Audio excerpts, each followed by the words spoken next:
ನಮಸ್ಕಾರ. ಕಾಫಿ ಆಯ್ತಾ ಸ್ನೇಹಿತರೆ? ಬಹುಶಃ ಈ ಬಾರಿ ಕರ್ನಾಟಕದಲ್ಲಿ ನಡೆದಿರುವಂತಹ ಉಪಚುನಾವಣೆ ಬಹಳಷ್ಟು ಸದ್ದನ್ನ ಮಾಡ್ತು. ಅಂದ್ರೆ ಸಾಮಾನ್ಯವಾಗಿ ಉಪಚುನಾವಣೆಯಲ್ಲಿ ಇಷ್ಟೊಂದು ಗಲಭೆ ಗದ್ದಲ ಏನು ಇರಲ್ಲ. ಅಂದ್ರೆ ಗಲಭೆ ಅಂದ್ರೆ ಬೇರೆ ರೀತಿಯ ಗಲಭೆ. ಅಂದ್ರೆ ಎಲ್ಲ ಮೀಡಿಯಾದವರು ಕೂಡ ಇದನ್ನ ತುಂಬಾ ಕಾನ್ಸಂಟ್ರೇಟ್ ಮಾಡ್ತಾ ಇದ್ರು, ಬಹಳಷ್ಟು ರಿಪೋರ್ಟ್ಗಳನ್ನು ಕೊಡ್ತಾ ಇದ್ರು, ಎಲ್ಲದೂ ನಡೀತಾ ಇತ್ತು. ಸಾಮಾನ್ಯವಾಗಿ ಉಪಚುನಾವಣೆಯಲ್ಲಿ ಈ ರೀತಿ ಇರೋದಿಲ್ಲ, ಏನೊಂದು ಆಗಿ ಹೋಗ್ತಾ ಇತ್ತು. ಆದ್ರೆ ಈ ಬಾರಿ ಹಾಗಲ್ಲ, ಒಂದು ರೀತಿಯ ಜಿದ್ದಾಜಿದ್ದಿನ ಹೋರಾಟ ಕೂಡ ಕಾಣಿಸ್ತೈತೆ ನಮಗೆ. ಅದೇ ರೀತಿಯಲ್ಲಿ ಈಗ ರಿಸಲ್ಟಿಗೆ ಎಲ್ಲರೂ ವೆಯ್ಟ್ ಮಾಡ್ತಾ ಇದ್ದಾರೆ. ಆದರೆ ಈ ರಿಸಲ್ಟ್ ಬಂದ ಮೇಲೆ ಕಾಂಗ್ರೆಸ್ ಪಕ್ಷದಲ್ಲಿ ಕೆಲವೊಂದು ಮಾರ್ಪಾಡುಗಳು ಆಗುವ ಸಾಧ್ಯತೆಗಳಿದೆಯಾ, ಕೆಲವರ ತಲೆದಂಡ ಆಗ್ತದಾ ಅನ್ನೋ ಒಂದು ಕುತೂಹಲ ಈಗ ಮೂಡ್ತಾ ಇದೆ. ಇದಕ್ಕೆ ಮುಖ್ಯ ಕಾರಣ ಏನು ಅಂತ ಹೇಳಿದ್ರೆ, ಚನ್ನಪಟ್ಟಣ ಚುನಾವಣೆಯಲ್ಲಿ ನಡೆದಿರುವಂತಹ ಕೆಲವೊಂದು ಪ್ರಮಾದಗಳು. ಇದರಿಂದಾಗಿ ಏನಾಗಿದೆ, ಈಗ ಹಲವಾರು ಜನ ಈ ಜಮೀರ್ ಅಹಮದ್ ಖಾನ್ ವಿರುದ್ಧ ತಿರುಗಿ ಬಿದ್ದಿದ್ದಾರೆ. ನಿಮ್ಗೆ ತುಂಬಾ ಚೆನ್ನಾಗಿ ಗೊತ್ತಿದೆ, ಜಮೀರ್ ಅಹಮದ್ ಖಾನ್ ಸಿದ್ದರಾಮಯ್ಯನವರ ಬಲಗೈ ಬಂಟ ಅಂತ ಗುರುತಿಸ್ಕೊಂಡಿದ್ದಾರೆ. ಈ ಜಮೀರ್ ಅಹಮದ್ ಖಾನ್ ಯಾವ ರೀತಿ ಅಂತೇಳಿ ಹೇಳಿದ್ರೆ, ಅವ್ರು ಯಾವುದೇ ಪಕ್ಷದಲ್ಲಿರಲಿ ಅಲ್ಲಿ ಅವ್ರು ತಮ್ಮ ಇರುವಿಕೆಯನ್ನು ತೋರಿಸ್ಕೊಂತಾರೆ. ಅದೇ ರೀತಿಯಲ್ಲಿ ತುಂಬಾ ಇಂಪಾರ್ಟೆನ್ಸ್ನ ಗೈನ್ ಮಾಡ್ತಾರೆ. ಅಂದ್ರೆ ಅವ್ರು ಯಾವ ರೀತಿ ಹೇಳ್ತಾರೆ ಅಂದ್ರೆ, ಸಂಪೂರ್ಣ ಮುಸಲ್ಮಾನ್ ಸಮುದಾಯ ನನ್ನ ಜೊತೆಲಿದೆ ಅಂತ ತೋರಿಸ್ಕೊಂಡು ಹೋಗ್ತಾರೆ. ಅದೇ ರೀತಿಯಲ್ಲಿ ಅಲ್ಲಿ ತಮ್ಗೆ ಏನೆಲ್ಲ ಬೇಕೋ ಅದೆಲ್ಲ ಫೆಸಿಲಿಟೀಸ್ನ ಪಡ್ಕೊಳ್ತಾರೆ. JDS ನಲ್ಲಿ ಹಿಂದಿದ್ದಾಗ ಕೂಡ ಅದನ್ನೇ ಮಾಡಿಕೊಂಡ್ರು. ಆ ಮುಖಾಂತರ ಅವರು JDS ನಲ್ಲಿ ಎಲ್ಲಾ ರೀತಿಯಾದಂತಹ ಸ್ಥಾನಮಾನಗಳನ್ನು ಗಳಿಸಿದ್ರು, ಅಧಿಕಾರವನ್ನು ಅನುಭವಿಸಿದ್ರು. ಕೊನೆಗೆ ಕಾಂಗ್ರೆಸ್ಗೆ ಹೋದ್ರು. ಕಾಂಗ್ರೆಸ್ನಲ್ಲಿ ಕೂಡ ಅಷ್ಟೇ ಸಿದ್ದರಾಮಯ್ಯನವರಿಗೆ ಅಚ್ಚುಮೆಚ್ಚಿನ ಬಂಟ ಅನ್ಸ್ಕೊಂಡಿರುವಂತಹವರು ಈ ಜಮೀರ್ ಅಹಮದ್ ಖಾನ್. ಆದ್ರೆ ಅಲ್ಲಿ DK ಶಿವಕುಮಾರ್ಗೂ ಮತ್ತೆ ಜಮೀರ್ ಅಹಮದ್ ಖಾನ್ ಮಧ್ಯೆ ಬಹಳಷ್ಟು ಸಮಸ್ಯೆಗಳಿದೆ. ನಿಮ್ಗೆ ಹೇಳ್ಬೇಕು ಅಂತೇಳಿ ಹೇಳಿದ್ರೆ, ಜಮೀರ್ ಅಹಮದ್ ಖಾನನ್ನ ಸಂಪುಟಕ್ಕೆ ತಗೊಳ್ಳಿಕ್ಕೆ ಯಾವುದೇ ಕಾರಣಕ್ಕೆ DK ಶಿವಕುಮಾರ್ ಅವರು ಒಪ್ಪಲಿಲ್ಲ, ಸಾಧ್ಯವೇ ಇಲ್ಲ ಅಂತ ಹೇಳಿದ್ರು. ಆದ್ರೆ ಸಿದ್ದರಾಮಯ್ಯನವರು ಹೈಕಮಾಂಡ್ಗೆ ಬಹಳಷ್ಟು ಪ್ರೆಷರ್ನ ಹಾಕಿ ಈ ಜಮೀರ್ ಅಹಮದ್ ಖಾನ್ ಅವರನ್ನ ತಮ್ಮ ಸಂಪುಟಕ್ಕೆ ಸೇರಿಸ್ಕೊಂಡ್ರು. ಆದ್ರೆ ಈಗ ಏನಾಗಿದೆ ಅಂದ್ರೆ, ಈ ಚುನಾವಣೆಯಲ್ಲಿ ಅವರು ಮಾಡಿರುವಂತಹ ಕೆಲವೊಂದು ಎಡವಟ್ಟು ಅಂದ್ರೆ, ಚುನಾವಣೆ ಸಂದರ್ಭದಲ್ಲೇ ಪ್ರಾರಂಭ ಆಯಿತು. ಒಂದು ವಕ್ಫ್ ಸಮಸ್ಯೆ, ಅದಾದ್ಮೇಲೆ ಚನ್ನಪಟ್ಟಣದಲ್ಲಿ ಬಂದು ಅವ್ರು ಕೊಟ್ಟಂತಹ ಹೇಳಿಕೆಗಳು ಅಂದ್ರೆ ಅಥವಾ ಭಾಷಣದಲ್ಲಿ ಹೇಳಿರುವಂತಹದ್ದು.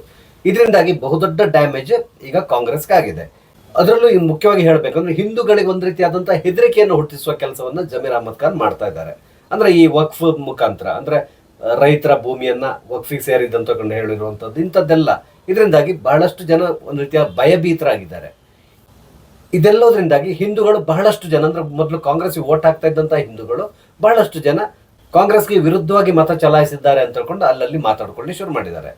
ಈಗ ಏನಾಗಿದೆ ಅಂದ್ರೆ, ಜಮೀರ್ ಅಹಮದ್ ಖಾನ್ ಇದೇ ರೀತಿ ಅವರಿಗೆ ಫ್ರೀ ಹ್ಯಾಂಡ್ಸ್ ಅನ್ನು ಕೊಟ್ರೆ, ಇದೇ ರೀತಿಯಲ್ಲಿ ಅವರು ಮುಂದುವರೆದ್ರೆ ಮುಂದಿನ ದಿನಗಳಲ್ಲಿ ಸಮಸ್ಯೆ ಆಗುತ್ತೆ ಅಂತ ಹೇಳ್ಕೊಂಡು ಕಾಂಗ್ರೆಸ್ ನಾಯಕರು ಮನಗಂಡಿದ್ದಾರೆ. ಈಗ ಈ ವಿಷಯವಾಗಿ ದೆಹಲಿಯ ಹೈಕಮಾಂಡ್ ವರೆಗೂ ಜಮೀರ್ ಅಹಮದ್ ಖಾನ್ ವಿರುದ್ಧ ಕಂಪ್ಲೇಂಟ್ಸ್ ಅನ್ನು ತಗೊಂಡು ಹೋಗಿದ್ದಾರೆ.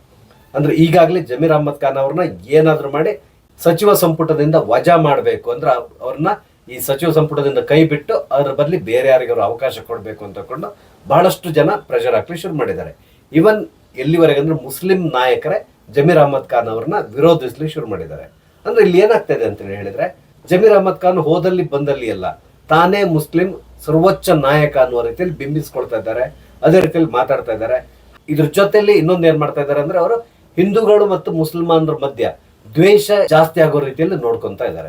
ಅಂದ್ರೆ ಕೆಲವೊಂದು ಅವರು ಮಾಡ್ತಾ ಇರುವಂತಹ ಭಾಷಣಗಳನ್ನು ನೀವು ನೋಡಿದ್ರೆ ಗೊತ್ತಾಗ್ತದೆ. ಇತ್ತೀಚೆಗೆ ಒಂದು ವಿಡಿಯೋವನ್ನು ನೋಡಿದ್ದೆ, ಅದರಲ್ಲಿ ಅವರು ಒಂದು ಫೋಟೋವನ್ನು ತೋರಿಸ್ಕೊಂಡು, ಕಬ್ರಸ್ತಾನದ ಫೋಟೋ ತೋರಿಸ್ಕೊಂಡು, ಸ್ಮಶಾನದ ಫೋಟೋ ಯಾವ್ದು ತೋರಿಸ್ಕೊಂಡು, ಈ ರೀತಿ ಬರ್ಬೇಕು ನನ್ನ ಸ್ಮಶಾನಗಳು, ಈ ಕಬರ್ಸ್ತಾನಿಗೆ ಸಂಪೂರ್ಣವಾಗಿ ನಾವು ಹರ ಅಂದ್ರೆ ಹಸಿರು ಬಣ್ಣವನ್ನೇ ಹಾಕಬೇಕು. ಯಾಕಂತ ಹೇಳಿದ್ರೆ ಇದನ್ನ ನೋಡಿದ ತಕ್ಷಣ ಸೈತಾನ್ಗಳಿಗೆ ಗೊತ್ತಾಗ್ಬೇಕು ಇದು ಮುಸಲ್ಮಾನರ ಭೂಮಿ ಅಂತೇಳಿ ಹೇಳಿದ್ರು.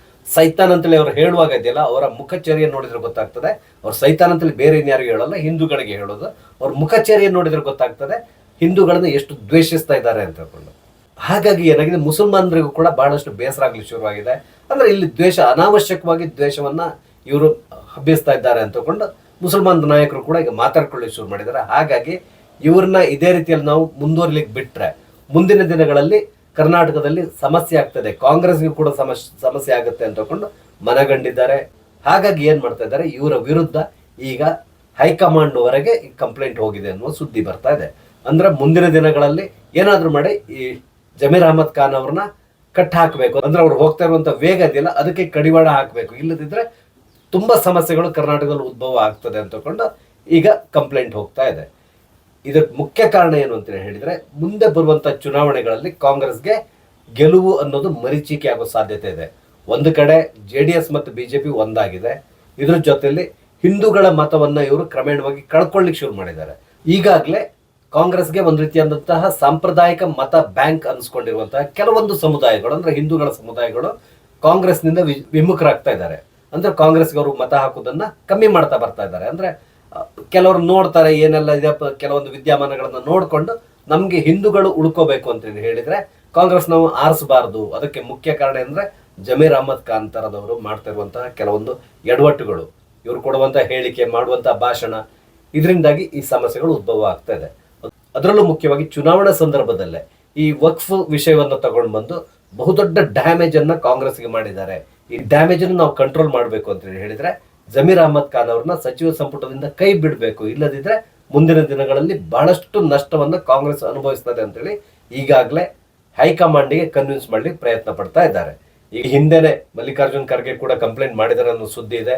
ಇದ್ರ ಜೊತೆ ಈಗ ಚುನಾವಣೆ ಮುಗ್ದಿದೆ, ರಿಸಲ್ಟ್ ನಲ್ಲೂ ಕೂಡ ಅದರಲ್ಲೂ ಮುಖ್ಯವಾಗಿ ಚನ್ನಪಟ್ಟಣದ ರಿಸಲ್ಟ್ ಏನಿದೆ ಇದರ ಮೇಲೆ ಸಂಪೂರ್ಣವಾಗಿ ಜಮೀರ್ ಅಹಮದ್ ಖಾನ್ ಅವರ ಭವಿಷ್ಯ ಅವಲಂಬಿಸಿದೆ ಅನಿಸ್ತಾ ಇದೆ.